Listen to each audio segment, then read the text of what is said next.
I'm Dwayne Lester, and this is The Paradigm Shift.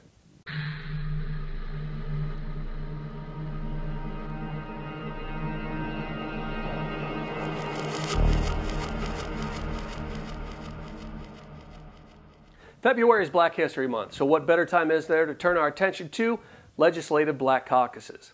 The general perception is that these groups of Black legislators work to present legislation in the various houses and senates around the country, with the goal being to improve the lives of those they represent. In 1971, the stated goal of the new Congressional Black Caucus was, quote, positively influencing the course of events pertinent to African Americans and others of similar experience and situation, unquote. It's a safe assumption that most Black caucuses, including the one here in Missouri, share similar goals. Now here's the paradigm shift. Black caucuses don't care about Black people. As far as they're concerned, Black folks can move to the back of the bus because the progressive agenda is sitting up front. Oh, they can say they care, but they can't show they care. If they care about Black people, then why are they supporting amnesty for illegal immigrants when it would directly impact the ability of Black Americans to get jobs? If they care about Black people, then why are they constantly introducing bills to increase minimum wage when decades of data shows it results in increased unemployment in the Black community, especially among young Black men? They do it because the unions want a higher minimum wage, and the progressive agenda supports unions. And why are Black Americans competing with illegal immigrants for low-skilled jobs in the first place? Because their schools are horrible. Black folks know this, which is why they want school choice, which few in the various legislative Black caucuses support.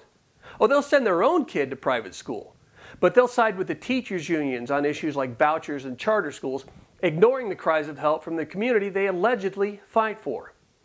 And if they care about Black people, why are they protesting the deaths of Michael Brown and Trayvon Martin, but ignoring the shooting deaths of Black children when it's a Black person holding the gun?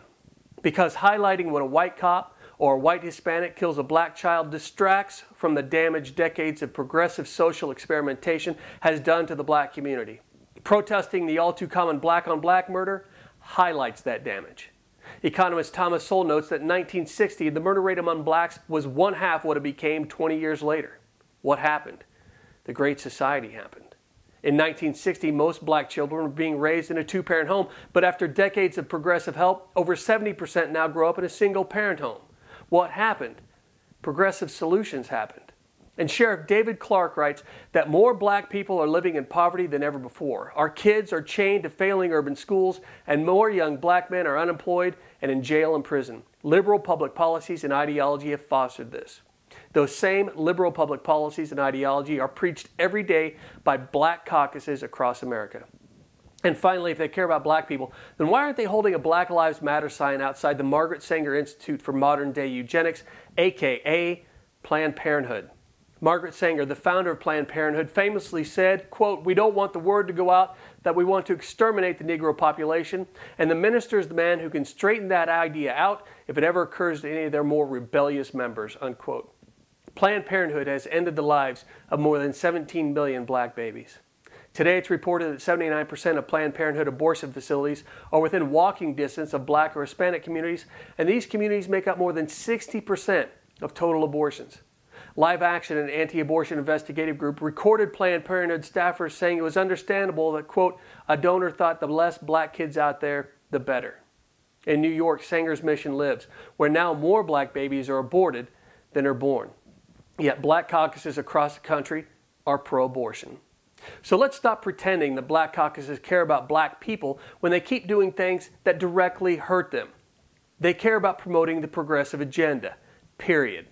Maybe they believe their ideology will help Black folks out of poverty, but instead it creates a government monstrosity that Star Parker calls a sophisticated poverty plantation overseen by bureaucrats, protected by the media elite, and financed by the taxpayers. That's the paradigm shift. I'm Dwayne Lester.